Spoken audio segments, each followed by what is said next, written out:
Hi everyone, my name is Angela Kwak, and today I will be presenting my project on the in silico analysis of Wee1 kinase and its small molecule inhibitors. My project was conducted under the supervision of Dr. Shapira at University of Toronto. Wee1 is a tyrosine kinase that plays the essential role in the cell cycle by modulating the G2 to M phase checkpoint.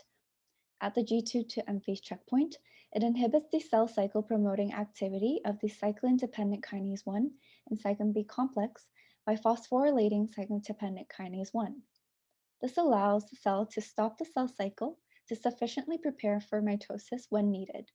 This ultimately prevents replicative stress, loss of genomic integrity, and replication catastrophe, allowing for successful cell replication.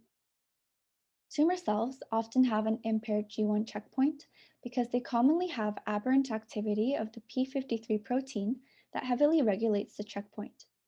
Thus, compared to normal cells, many tumor cells are more reliant on the G2 to M phase checkpoint and consequently on Wee1 for successful preparation for replication. Therefore, the inhibition of Wee1 using small molecule inhibitors leading to an unfunctional G2 to M phase checkpoint would cause greater loss of genomic integrity and greater replicative stress in tumor cells compared to normal cells. These detrimental effects would ultimately lead to replication catastrophe in these tumor cells, leading to their death. The structure of Wee1 kinase consists of a long N-terminal regulatory domain, a central kinase domain, and a short C-terminal regulatory domain. For the purpose of the project, I will be focusing on the catalytic kinase domain. Displayed is the 3D structure of the Wee1 kinase domain. It consists of an N-terminal lobe that is largely composed of beta sheets, a C-terminal lobe that is largely composed of alpha helices, and a hinge region that connects the two lobes together. Also in between the two lobes is the ATP binding pocket. The C-terminal domain contains several functional segments, one of them being the catalytic segment, which provides the essential catalytic aspartate D426 into the ATP binding pocket. Another functional segment located in the C-terminal domain is the activation segment. This segment contains the DLG motif. The DLG motif is a conserved motif across kinases that is classically DFG. Wee1 is believed to consistently be in a DLG-in conformation. This conformation is considered the active conformation as it allows the aspartate of the DLG motif, D463, to coordinate a magnesium ion which is required for ATP binding within the binding pocket. Next, displayed is ATP bound in its binding pocket. This binding pocket is also where small molecule inhibitors bind. By binding to this pocket, inhibitors prevent ATP from binding, which is an essential substrate required for the catalytic activity of Wee1. Adavosertib is an example of a Wee1 inhibitor. Displayed is adavosertib, also known as AZD1775 or MK1775, bound in the ATP binding pocket. Adavosertib is the only Wee1 small molecule inhibitor that has undergone clinical studies. Clinical studies have exhibited the efficacy of adavosertib both as a monotherapy and as an adjunct to other chemotherapeutic agents. However, like many kinase inhibitors, concerns about the selectivity and safety of adavosertib has been raised, as the ATP binding pocket of kinases are highly conserved. In fact, adavosertib has been shown to target 8 other kinases. Consequently, preliminary clinical trials investigating adavosertib as an anti-cancer therapy has reported occurrences of severe adverse effects. The potential that Wee1 has as an anti-cancer therapy, in combination with the need for new Wee1 inhibitors that exhibit better safety and selectivity, drives a need to continue developing small molecule inhibitors for Wee1.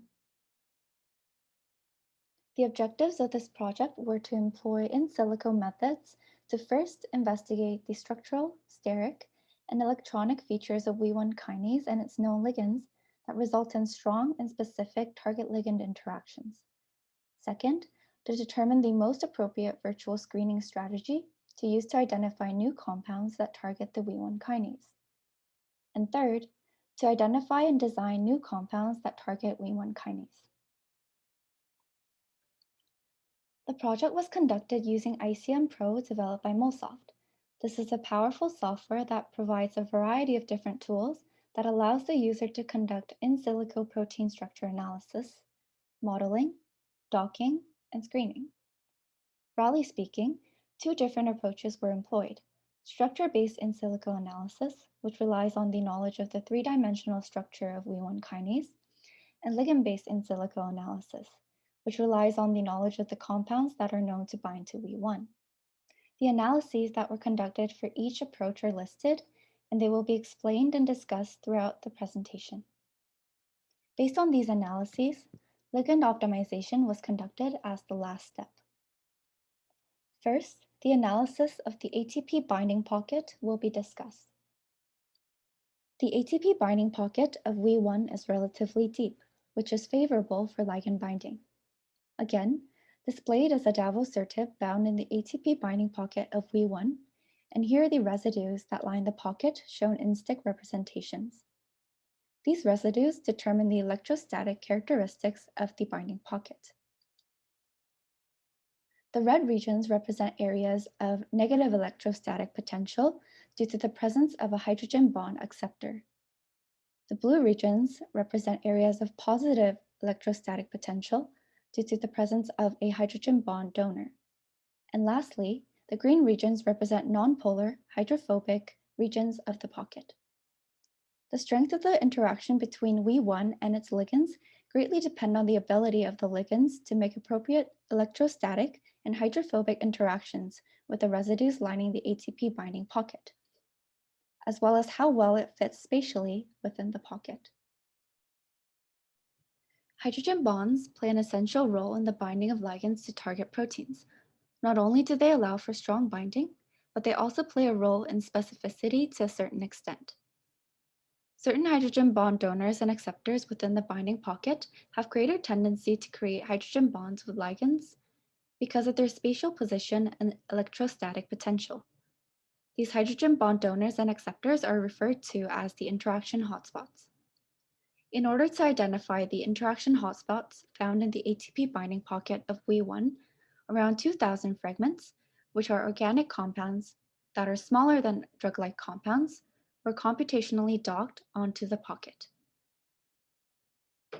The percentage of the 2,000 fragments that interacted with certain hydrogen bond donors and acceptors lining the ATP binding pocket were calculated, and the hydrogen on cysteine 379, as well as the hydrogen on asparagine 376, were identified as the major interaction hotspots as they interacted with over 40% of the docked fragments. Displayed are the residues lining the ATP binding pocket that were observed to take part in hydrogen bonding. And here are the major interaction hotspots that were identified. More specifically, the hydrogens on cysteine 379 and asparagine 376 that act as hydrogen bond donors. Other than being an interaction hotspot, asparagine 376 is also the gatekeeper residue of the Wee1 kinase. Gatekeeper residues of kinases either allow or block access to a hydrophobic region found in the back of the ATP binding pocket. Small gatekeeper residues, like that of Wee1, create a large hydrophobic back pocket and allow ligands to interact with the conserved glutamic acid residue, whereas large gatekeeper residues do not. About 80% of kinases have a large gatekeeper residue, such as phenylalanine. Therefore, developing inhibitors that orient a bulky substituent with the ability to hydrogen bond with the conserved glutamic acid 346 towards the gatekeeper residue would be a rational approach to increase the selectivity of Wee1 inhibitors. As mentioned, selectivity is a concern for kinase inhibitors because the ATP binding pocket is highly conserved across different kinases. The diversity of the ATP binding pocket of Wee1 relative to other kinases was investigated to identify any residues in the binding pocket that may be worthy of targeting as a means of increasing selectivity. Using the basic local alignment search tool, 7 kinases that have greater than 30% sequence similarity with Wee1 were identified. The 7 kinases were the Wee2 kinase and the membrane-associated tyrosine and threonine-specific CDC2 inhibitor kinase 1, which are both members of the Wee kinase family, as well as the serine threonine protein kinase 4 and the eukaryotic translation initiation factor 2 alpha kinases 1, 2, 3, and 4. Then, multiple sequence alignment was conducted on Wee1 and the 7 homologous proteins, focusing on the alignment of residues that surround the ATP binding pocket. It was observed that no residues lining the ATP binding pocket were unique to Wee1. In fact, the residues were almost completely identical to the residues lining the binding pocket of Wee2. The only residue that differed between the two was aspartic acid 386, which is an alanine in Wee2. This residue may be worthy of targeting in order to achieve within family specificity between Wee1 and Wee2. Several residues, however, were unique to Wee1 and Wee2, providing potential residues worthy of targeting in order to get specificity between other closely related kinases. These residues include isoleucine 305, phenylalanine 310, asparagine 376, and asparagine 380. Again, we see the appearance of the gatekeeper residue, asparagine 376.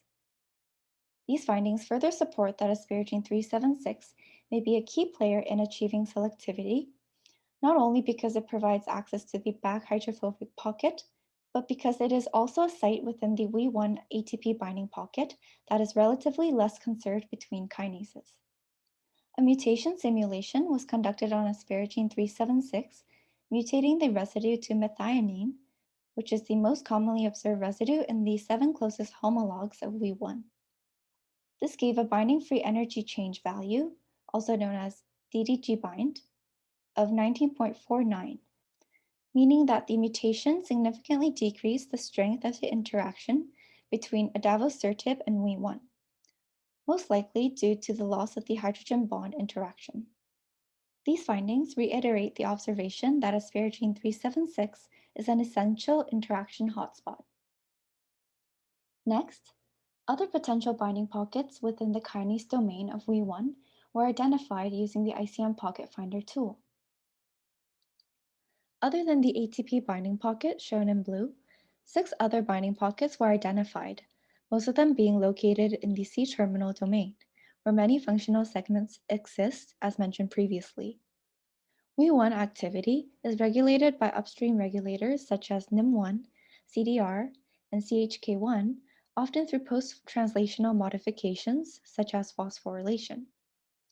These pockets may represent sites where protein-protein interactions occur between Wee1 and its upstream regulators or downstream targets, and the activity of Wee1 may potentially be modulated through targeting these pockets.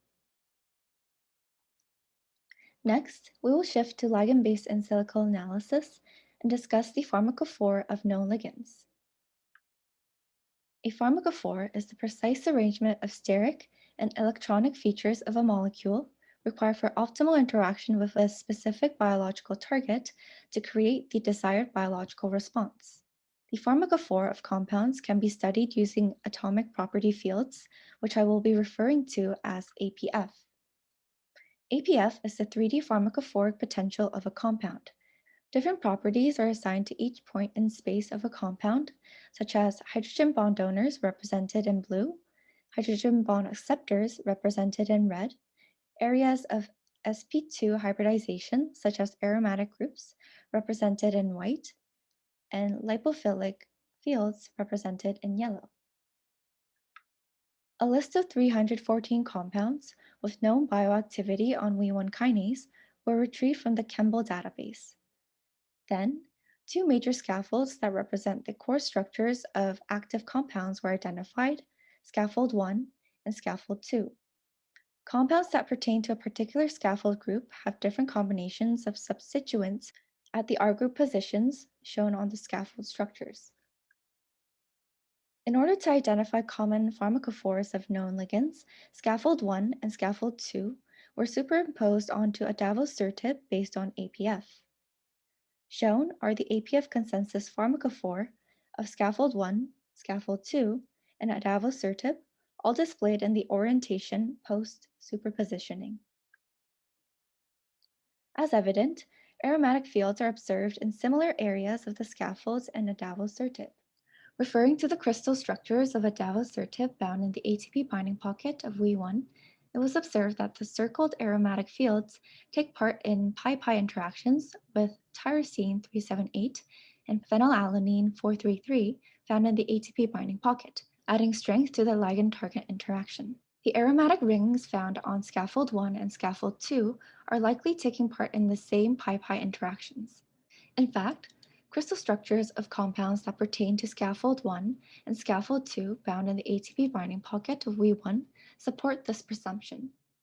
Hydrogen bond acceptors are also observed in similar regions of the scaffold and adavosertib, this region being common to all three, while this region being common between scaffold 1 and adavosertib.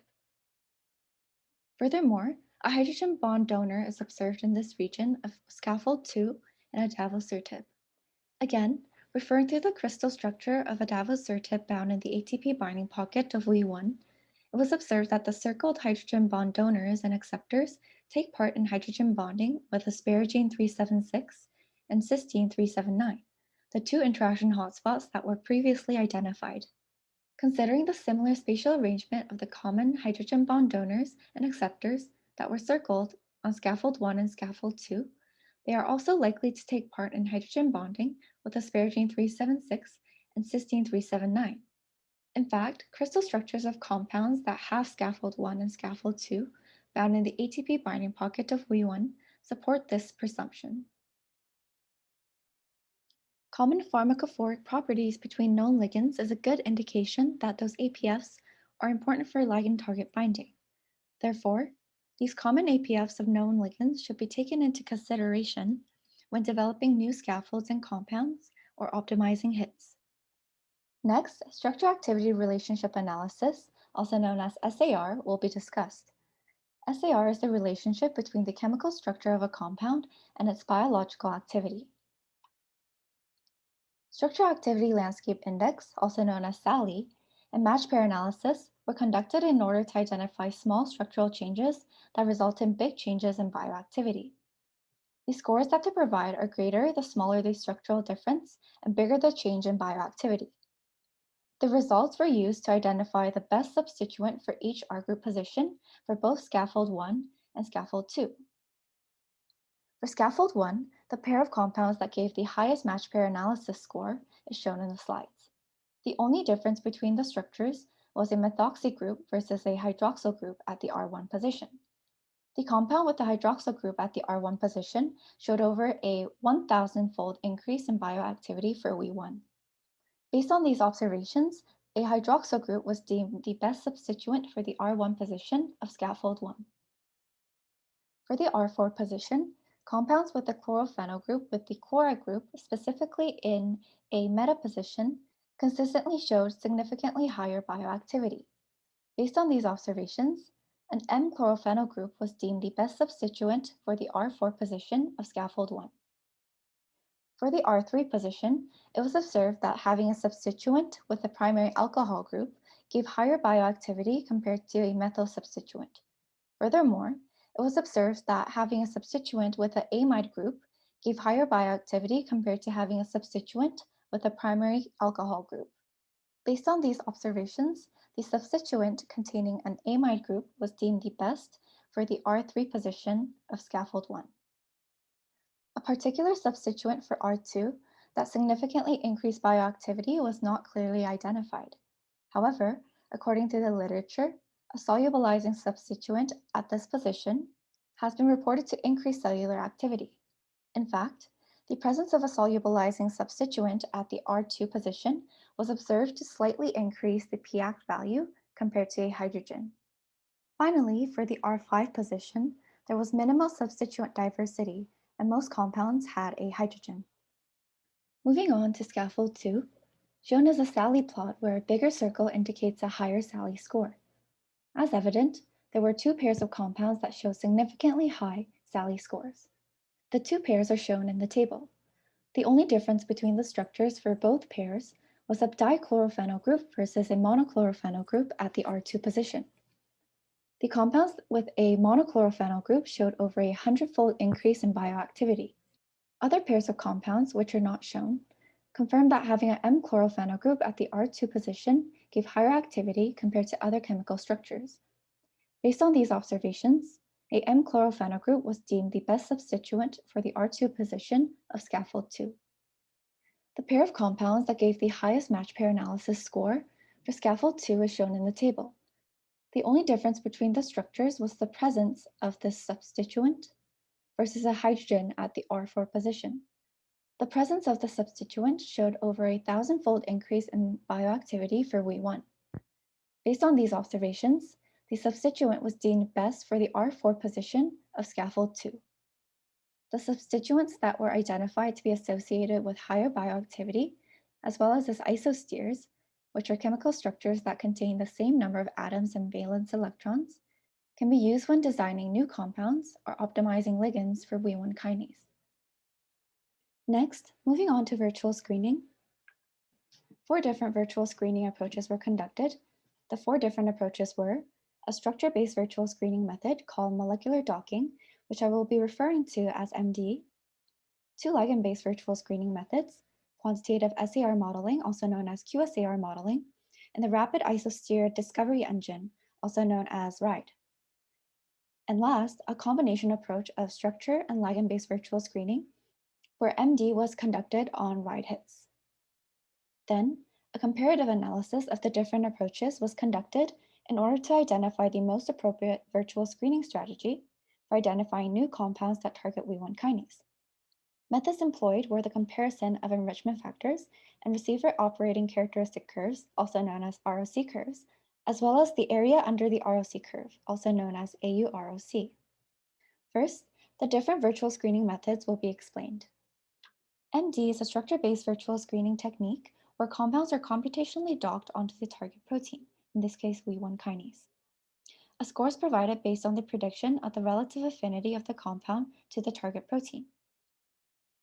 Using the crystal structure of Wee1 kinase, MD was conducted for 1,951 random compounds retrieved from Cambridge and 49 active compounds retrieved from the Campbell database. To observe how well the molecular docking method predicts real docking poses, the predicted docked conformation and the actual conformations of the ligands bound in the ATP binding pocket and crystal structures were superimposed and compared for 8 active known ligands. 6 out of the 8 docked versus crystal structure pairs that were compared had a root mean square deviation, also known as RMSD, of less than or equal to 2 angstroms. RMSD is a quantitative measure of the similarity between two superimposed atomic coordinates. An RMSD less than or equal to 2 angstroms signifies a good similarity. These results suggest that the MD method does a relatively good job at predicting true docking poses. The predicted binding poses are shown in yellow, and the true binding poses of the ligands found in the crystal structures are shown in a different color.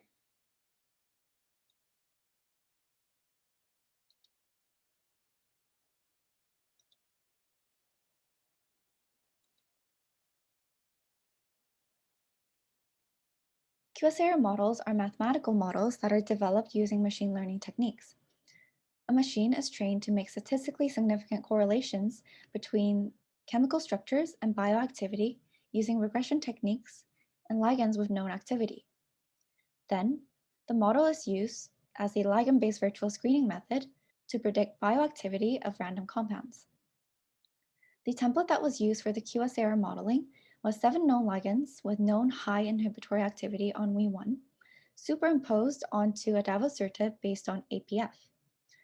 Multiple ligands were used to create a template that is representative of the family of known ligands of Wee1, rather than a template that is only representative of 1 or 2 ligands.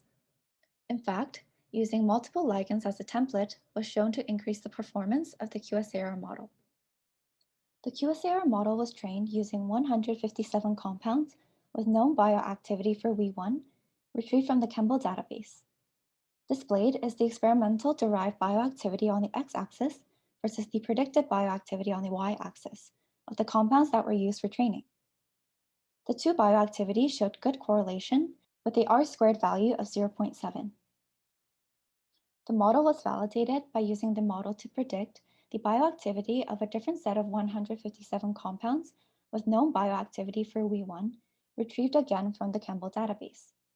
Displayed is the experimental derived bioactivity versus the predicted bioactivity of the compounds that were used for validation. Although the data gave an R-squared value of 0.41, which signifies low correlation, the visual representation of the data suggests a level of correlation worth using. Therefore, the model that has been developed was used to predict the bioactivity of 1,951 random compounds retrieved from Cambridge and 59 known ligands retrieved from the Chembl database. RIDE is a ligand-based virtual screening method that searches for compounds that are similar to a certain template based on APF. Similar to the QSAR model, 7 known ligands with known high inhibitory activity on Wee1 superimposed onto adavosertib based on APF was used as the template. A RIDE search was conducted on around 1.5 million random compounds from Cambridge and 314 active compounds retrieved from the Chembl database. And finally, as the fourth virtual screening method, molecular docking was conducted on 2,000 compounds that had the best scores from the RIDE screen. These compounds included 1,951 random compounds from Cambridge and 49 known ligands from the Chembl database. Then, as mentioned, comparative analysis of the 4 different screening methods was conducted. The efficacy of virtual screening methods is validated through examining how well they are able to separate active ligands from inactive random molecules. Enrichment factor, ROC curves, and area under the ROC curves are among the most commonly employed metrics to assess how well a certain virtual screening method works. The enrichment factor expresses the concentration of active compounds found in the top N% of the output of a certain virtual screening method ordered by score. In theory, a greater concentration of active compounds at the top of the screening output, ordered by score, denotes greater efficacy of the virtual screening method, since it demonstrates that the screening method is able to favor active compounds over inactive random compounds. The enrichment factor for the top 1%, 2%, and 5% of the 4 different virtual screening methods were calculated. As apparent from the bar graph, the QSAR modeling approach generally gave higher enrichment factor values, closely followed by molecular docking, then RIDE plus molecular docking, and finally, RIDE. In simple terms, the ROC curve is a plot of 1 minus specificity versus sensitivity of the virtual screening output, and the AU-ROC is the probability of active compounds being ranked earlier than decoy compounds. All screening methods gave AU-ROC values higher than 0.5, indicating a non-random selection. The QSAR modeling method gave the best AU-ROC value of 0.99, indicating almost a perfect performance. This was followed by molecular docking, then RIDE plus molecular docking, then finally RIDE. The QSAR modeling method gave the highest EF and AU-ROC, suggesting that it is the most appropriate approach to use to identify new compounds that target Wee1 kinase. The MD method followed closely behind, giving comparably high EF and AU-ROC values. This isn't to say that RIDE and RIDE-MD performed poorly. They too showed acceptable EF and AU-ROC values. Finally, based on the observations that were made about the Wee1 ATP binding pocket and its known ligands, ligand optimization was conducted using the LigEdit tool provided by MoSoft. This tool allows the user to edit ligands, and it reports back the radial topological convolutional neural net score, which I will be referring to as the RTCNN score. The RTCNN score is a scoring algorithm that has been developed by MoSoft, and a lower score indicates a better predicted ligand-target interaction. As mentioned, Adavosertib has been associated with severe adverse effects, likely due to its actions on other kinases. This creates a need to design new Wee1 inhibitors with greater specificity. A possible way to improve specificity that was mentioned was taking advantage of the relatively small gatekeeper residue, asparagine 376, which provides access to the hydrophobic back pocket and allows ligands to interact with the conserved glutamic acid residue 346. To take advantage of the back hydrophobic pocket, the alkene group occupying the pocket in adavosertib was replaced with a bigger hydrophobic substituent, an M-chlorophenyl group, which was a substituent that was identified to be associated with significant improvements in bioactivity through the SAR analysis. This significantly improved the RTCNN score from -51.4 to -68.85.